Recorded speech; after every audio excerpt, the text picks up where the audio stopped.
Assassin's Creed Mirage is a self-titled return to roots for the AC franchise, harkening back to the original game from 2007. So I thought I'd take a look at both titles and determine which one is better. I'll be comparing the games in three categories that I feel make up the core parts of a game's design: story, gameplay, and world. Obviously, not all of these are of equal importance, so you might feel that whoever wins the gameplay category is the better game and nothing else matters. Of course, I have to pick a winner based on these three categories, so that leaves little room for nuance on my part.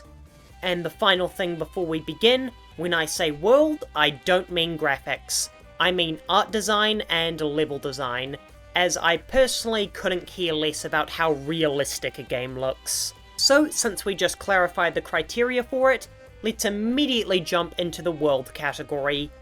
AC1's world feels significantly more extensive and more epic than Mirage's, having 3 cities each connected through a winding pathway. Each of the 3 Middle Eastern cities feels incredibly grand to gaze upon, with towering heights that represent a daunting challenge, as well as beckoning towers for you to climb. I suppose the most considerable criticism of the 3 is the lack of variety between them, only differentiated by the different hues cast over each eastern enclosure.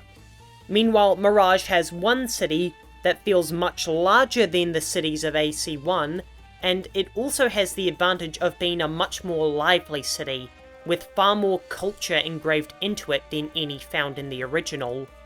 Personally, I found the original cities lacking in personality, and could just have easily been English cities. At the same time, Baghdad feels so infused with Arabic culture, and there's so much personality to be found running through the streets, although you're more likely to spend much more of your time above them. Next up is the story.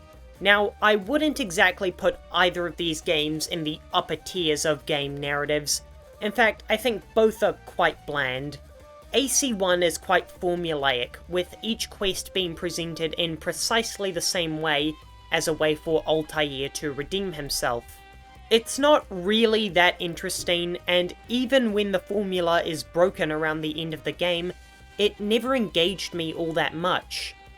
Mirage has the equal problem of bland characters. Now, I haven't played AC Valhalla, so I have no prior experience with Basim, and the ending was befuddling until I read an article explaining it to me.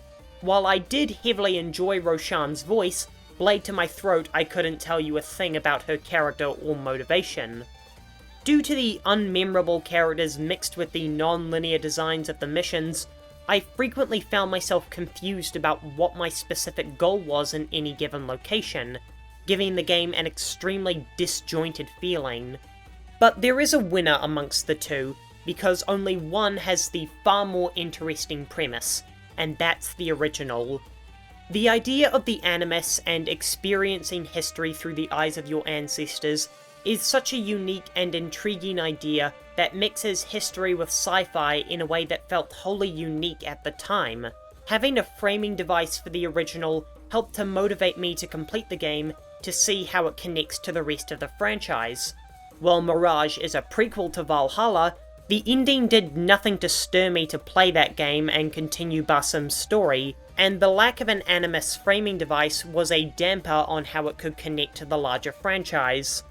I know people don't care about the futuristic aspect of AC, but I find it to be a solid way to link all these stories together and prevent each game from feeling meaningless. So now we arrive at the final and most important deciding factor: gameplay. Now, both of these games aren't all that different in their gameplay design. They're pretty routine in the types of missions you'll be undertaking. AC1 is deliberately styled to follow a formula of gathering intel by doing small jobs and then culminating in a grand assassination of your target, while Mirage's missions mainly consist of sneaking into bases to steal whatever item the plot requires of you, once again culminating in a grand assassination. Comparing the stealth of these two games is like apples to apples. You use crouching, hiding, and climbing to avoid detection, And then the discussion comes down to level design, and it's too similar between these two games to bother comparing the minute differences. But despite the identical nature of these games, there is an obvious winner here, and that's AC1, for a variety of reasons. Firstly, AC1 doesn't try to disguise the fact that its missions are following a formula from the way the story is presented. It's obvious how the game is taking you on its rigid journey and isn't trying to hide anything from you. With Mirage having multiple questlines you can pursue, it tries to play each one off as different from each other. The fact that every mission feels identical is a considerable blow to mission design. What's more, AC1 has different objectives, like trailing, assassinating, and escort missions.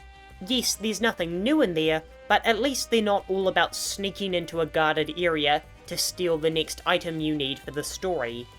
Mirage is a game that tries to recapture the magic of AC1, but modern game storytelling and design just doesn't flesh well with a model from 15 years ago. Games have evolved, and that's a good thing, but it doesn't mean we should forget about the past and let old genres and styles of games die out. But it shouldn't be hard to surpass games of older design philosophies with all the lessons Ubisoft has learned since the beginning of this legendary franchise. AC1 wasn't afraid to present itself as a formula, and it didn't try to cover itself up in shiny paint to make it look more remarkable than the sum of its parts like AC Mirage does. The winner is Assassin's Creed 1.